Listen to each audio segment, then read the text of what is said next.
Hi friends, welcome to mini சமையல். இன்றைக்கி நம்ம சேனலில் சூப்பரான டேஸ்ட்டில் எல்லாருமே விரும்பி சாப்பிடக்கூடிய ஒரு அருமையான ஈவினிங் ஸ்நாக்ஸ் ரெசிபி மிக்சர் எப்படி செய்கிறதுன்னு தான் பார்க்க போகிறோம். இப்போ நம்ம பேக்கரி ஸ்டைலில் பேக்கரியில் கிடைக்கக்கூடிய அதே டேஸ்ட்டில் மிக்சர் எப்படி பண்ணுறதுன்னு தான் பார்க்க போகிறோம். இது சாப்பிட்றதுக்கு நல்லா மொறு மொறுன்னு கிறிஸ்பியாக க்ரன்ச்சியாக இருக்கும். அதனால குழந்தைங்கள்லேருந்து பெரியவங்க வரைக்கும் ஆசையாக விரும்பி சாப்பிடுவாங்க. ரொம்பவே டேஸ்டான இந்த மிக்சரை எப்படி செய்யலான்னு வீடியோக்குள்ளே பார்க்கலாம் வாங்க. அதுக்கு ஃபஸ்ட்டு ஒரு பவுல் எடுத்துக்கங்க. அந்த பவுலில் ஒரு சல்லடையை வச்சு அதில் 2 கப் அளவுக்கு கடலை மாவு சேர்த்துக்கங்க. இந்த கடலை மாவில் சின்ன சின்ன தூசி, சின்ன சின்ன மண், கல் இது ஏதாவது இருக்கும். அதுக்காக நல்லா முதல்ல சல்லடை வச்சு சலிச்சு எடுத்துக்கலாம். பாருங்கள், இப்போ கடலை மாவை நல்லா முழுசாக சலிச்சு எடுத்தாச்சு. இதில் உள்ள சின்ன சின்ன தூசியுமே இந்த சல்லடையிலே தங்கி வந்துருச்சு. இப்போ இந்த 2 கப் கடலை மாவு கூட 1/2 கப் அளவுக்கு அரிசி மாவு சேர்த்துக்கங்க. நான் இன்றைக்கி கடையில் வாங்கின பேக்கெட் அரிசி மாவு தான் சேர்த்துருக்கேன். கூடவே 1/4 ஸ்பூன் அளவுக்கு மஞ்சத்தூள் சேர்த்துக்கங்க. இந்த மஞ்சத்தூள் மிக்சர் நல்லா கலராக வரணுங்கிறதுக்காக நம்ம சேர்த்துக்கிறோம். அப்புறமா 1/2 ஸ்பூன் அளவுக்கு பெருங்காயத்தூள் சேர்த்துக்கங்க. கூடவே இந்த மாவுக்கு தேவையான அளவு உப்பு சேர்த்துக்கங்க. அதுக்கப்புறமா 2லேருந்து 3 ஸ்பூன் அளவுக்கு எண்ணெயை ஸ்டவ்வில் வச்சு நல்லா சூடு பண்ணிவிட்டு சேர்த்துக்கங்க. இப்போ இது எல்லாத்தையுமே மாவு கூட சேர்த்து நல்லா ஒரு முறை கலந்து விட்டுக்கணும்.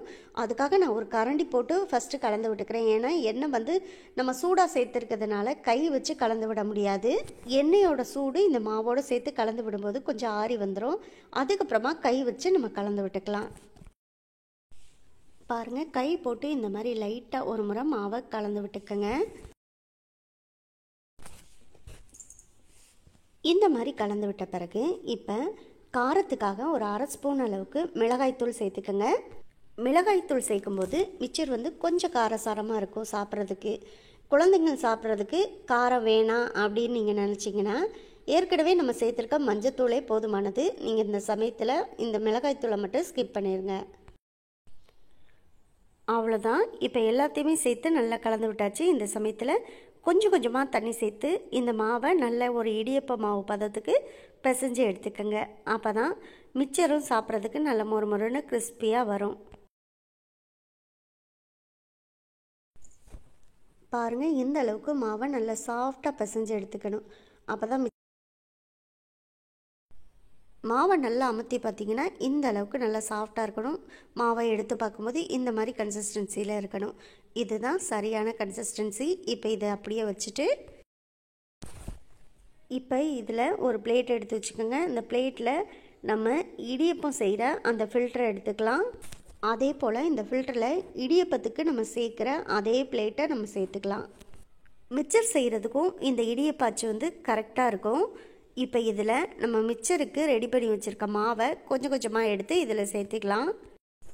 பாருங்கள், இந்த ஃபில்டர் ஃபுல்லாக நல்லா மாவை சேர்த்துட்டு இப்போ இந்த ஃபில்டரை நம்ம மூடி போட்டு க்ளோஸ் பண்ணி வச்சிடலாம். இப்போ மிக்சரை எண்ணெயில் பிழிஞ்சு விடுறதுக்கு நம்ம மாவை ரெடி பண்ணிட்டோம். அடுத்ததாக நம்ம எண்ணெயை சூடு பண்ணிக்கணும். நான் ஏற்கனவே ஒரு பாத்திரத்தில் எண்ணெயை சூடு பண்ணி வச்சுருக்கேன். அதில் மிக்சருக்கு நம்ம ரெடி பண்ணி வச்சுருக்க மாவை மெதுவாக சேர்த்துக்கலாம். இடியப்பத்துக்கு எப்படி மாவை பிழிஞ்சு விடுவீங்களோ அதே போல் தான் இந்த மிக்சருக்கு எண்ணெயில் மாவை பிழிஞ்சு விடணும். நல்ல பாத்திரத்தில் வட்டமாக இந்த மாதிரி சுற்றி விட்டுக்கோங்க. ஒன்றோட ஒன்று மாவு ஒட்டும்லாம் நினைக்காதீங்க. நல்லா மொறு மொறுன்னு கிறிஸ்பியாக வெந்து வந்த பிறகு நம்ம மிக்சரை உடச்சி விடும்போது பார்த்திங்கன்னா தனித்தனியாக பிரிஞ்சு வந்துடும். இப்போ இந்த மிக்சர் நல்லா எண்ணெயில் ஒரு பக்கம் வெந்து இப்போ நமக்கு வந்த பபிள்ஸ் எல்லாமே நல்லா ஓரளவுக்கு அடங்கி வந்த பிறகு இன்னொரு பக்கமும் நம்ம திருப்பி போட்டு வேக வச்சுக்கணும். திருப்பி போடும்போது மட்டும் எண்ணெய் மேலே தெரிச்சிடாமல் மெதுவாக திருப்பி போட்டுக்கோங்க. பாருங்கள், ஒரு பக்கம் சூப்பராக வெந்து வந்துருச்சு. இன்னொரு பக்கமும் திருப்பி போட்டு அழகாக இந்த மிக்சரை மொறு மொறுன்னு நல்லா கிறிஸ்பியாக வெந்த பிறகு நம்ம வெளியில் எடுத்துடலாம். மிக்சரை திருப்பி போட்டு வேக வைக்கும்போது ரொம்ப நேரம் வைக்க வேண்டியதில்லை. ஒரு 1லேருந்து 1.5 நிமிஷம் மட்டும் போட்டுட்டு நம்ம இதை வெளியில் எடுத்துடலாம். இப்போ பாருங்கள், நல்லா மொறு மொறுன்னு கிறிஸ்பியாக சூப்பராக நமக்கு வெந்து வந்திருக்கு. இதை அப்படியே வெளியில் எடுத்துடலாம். எண்ணெயெல்லாம் நல்லா வடிச்சிட்டு அதுக்கப்புறமா ஒரு பிளேட்டில் மாற்றி எடுத்து வச்சுக்கோங்க.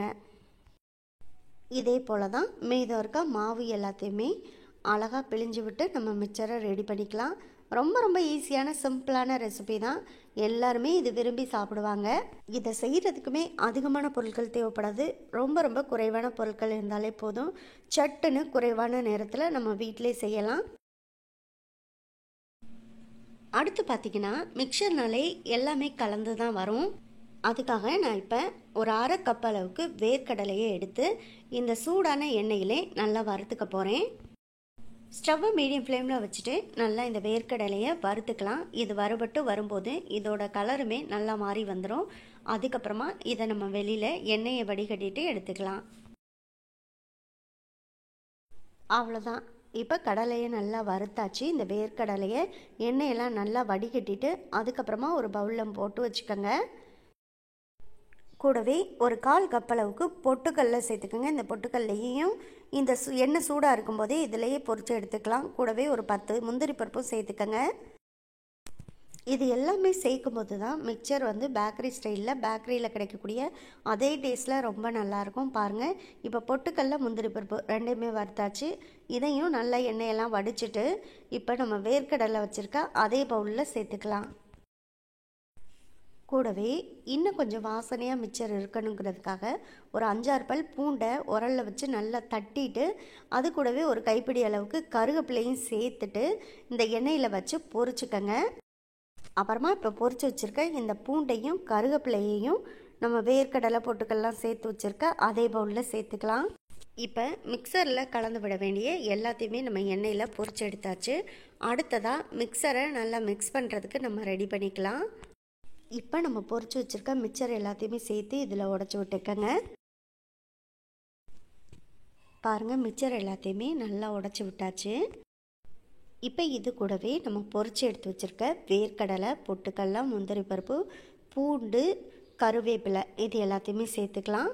அப்புறமா மிக்சர் இன்னும் கொஞ்சம் டேஸ்ட்டாக இருக்கிறதுக்காக கொஞ்சமாக தேவையான அளவு உப்பு சேர்த்துக்கங்க. கூடவே 1/2 ஸ்பூன் அளவுக்கு மிளகாய்த்தூள் சேர்த்துக்கங்க. இப்போது இது எல்லாத்தையும் சேர்த்து நல்லா மிக்சரை கலந்து விட்டுக்கலாம். மிக்சரில் பேக்கரியில் சேர்க்கக்கூடிய வேர்க்கடலை பொட்டுக்கடலை அப்புறம் பூண்டு கருவேப்பிலை முந்திரி பருப்பு இது எல்லாமே சேர்த்து பண்ணியிருக்கிறதுனால அப்படியே பேக்கரி ஸ்டைலில் பேக்கரியில் கிடைக்கக்கூடிய அதே டேஸ்ட்டில் தான் இந்த மிக்சர் இருக்கும். சாப்பிட்றதுக்கு ரொம்பவே சூப்பராக இருக்கும். குழந்தைங்கள்லேருந்து பெரியவங்க வரைக்கும் ரொம்பவே ஆசையாக விரும்பி சாப்பிடுவாங்க. அது மட்டும் இல்லை, பேக்கரியில் இப்போலாம் 1/4 கிலோ அளவுக்கு மிக்சர் நீங்கள் வாங்கினீங்கனாலே 100 ரூபாயிலேருந்து 150 ரூபா வரைக்கும் சொல்கிறாங்க. ஆனால் நம்ம இப்போ 2 கப் அளவுக்கு கடலை மாவு சேர்த்து செஞ்சுருக்கோம். இது கிட்டத்தட்ட ஒரு 1.5 கிலோ கிட்ட நமக்கு வந்து மிக்சர் கிடச்சிருக்கு. வீட்டிலே மிக்சர் வந்து நீங்கள் செஞ்சு சாப்பிட்டீங்கன்னா கண்டிப்பாக உங்களுக்கு வந்து மணி சேவ் ஆகும். கடைகளில் வாங்குறத விட நீங்கள் வீட்டிலே செஞ்சு சாப்பிடும்போது தான் மிக்சரோட டேஸ்ட்டும் ரொம்பவே நல்லாயிருக்கும். அதே சமயத்தில் நமக்கு காசுமே ரொம்ப மிச்சமாகும். நீங்களும் இந்த வீடியோவை பார்த்து மிக்சர் செய்ய ட்ரை பண்ணுங்கள். ட்ரை பண்ணி பார்த்துட்டு எப்படி வந்துச்சுங்கிறத கமெண்ட் பாக்ஸில் சொல்லுங்கள். இந்த வீடியோ உங்களுக்கு பிடிச்சிருந்தா இந்த வீடியோவை லைக் பண்ணி நம்ம சேனலை மறந்துடாமல் சப்ஸ்கிரைப் பண்ணிக்கோங்க. சப்ஸ்கிரைப் பண்ணும்போது பக்கத்தில் உள்ள பெல் ஐக்கானையும் கிளிக் பண்ணி வச்சுக்கோங்க. அப்போ தான் நான் போடக்கூடிய குக்கிங் வீடியோ எல்லாமே உடனுக்குடனே உங்களுக்கு வந்து சேரும். உங்கள் ஃப்ரெண்ட்ஸ் அண்ட் ரிலேட்டிவ்ஸ் எல்லாருக்கும் ஷேர் பண்ணுங்கள். இதே போல் அடுத்தடுத்து நல்ல நல்ல குக்கிங் வீடியோவில் சந்திப்போம். ஓகே, பாய்.